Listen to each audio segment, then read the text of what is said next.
मागील भागामध्ये आपण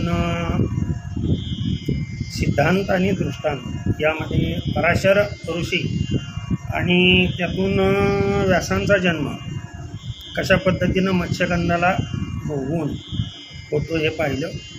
कामाबद्दल अनेक सिद्धांत आणि दृष्टांत देता येतील.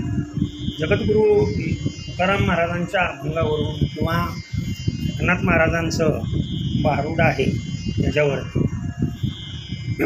केडका हे जे भारुड आहे तो केवळ पंचानन येडका मगन, तो केवळ पंचानन येडका मगन, धडक मारिली शंकरा, धडक मारिली शंकरा, केला ब्रह्मणचा मातेरा, इंद्रचंद्राशी दरारा, इंद्रचंद्राशी दरारा, लाविला घेणे लाविला घेणे, तो केवळ पंचानन येडका मदन, तो केवळ पंचानन येडका मदन. तर आपणाला इथं किंवा एकनाथी भागवतामध्ये एक ओवी आलेली जी सांगतो मी.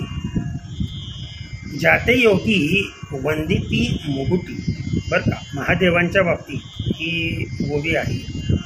तो तापसा माझी दुर्जटी, तो शिव लागे मोहिनी पाटी, फितोनी लंगोटी वीर्य द्रवले. एकनाथी भागवतामध्ये अशी ओवे. एकदा देवादिदेव, सर्व देवांचे देव महादेव तपस्येसाठी समाधीस्थ बसलेले असताना त्याच परिसरामध्ये काही अत्यंत सुंदर अशा स्त्रिया क्रीडा करीत असताना त्यांना दिसल्या. त्या सुंदर स्त्रियांचं रूप पाहून बघा देवादिदेव त्यांना सुद्धा कामाने सोडलेलं नाही. तुमची आमची काय कहाणी घेऊन बसल्या. त्यांच्याशी भोगविलास घेण्याची इच्छा त्यांच्या मनामध्ये निर्माण झाली आणि आपल्या मंत्राच्या साह्याने सर्व स्त्रिया जिथे त्या क्रीडा करत होत्या त्या सर्व स्त्रिया आकाशामध्ये खेचून घेतल्या आणि आपण त्यांच्याशी आकाशामध्ये स्थिर होऊन त्या स्त्रियांशी क्रीडा करू लागले, भोग घेऊ लागले. आता विषय वासनेनेही कामांध झालेले हे भगवान शंकर देवादिदेव बराच वेळ निघून गेला तरीसुद्धा त्यांची कामक्रीडा काय संपत नाही. मग शेजारी समाधी अवस्थेमध्येच समाधीतून जाग्या झाल्या पार्वती माता आणि इकडे तिकडे पाहिलं तर भगवान शंकर काय त्यांना आसनावरती दिसले नाही. मग कुठं गेले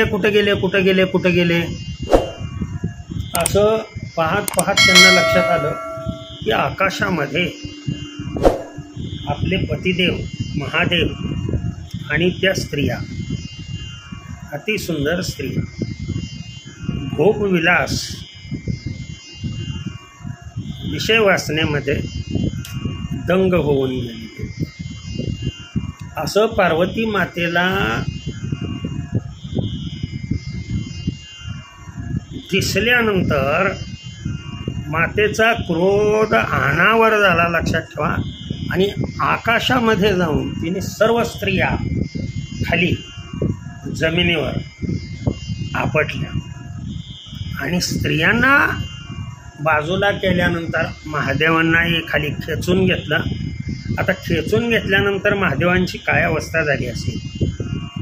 खाली मान घालून, लक्षात ठेवा, स्वतः आता पत्नीनंच पकडलं म्हटल्यानंतर काय बोलणार.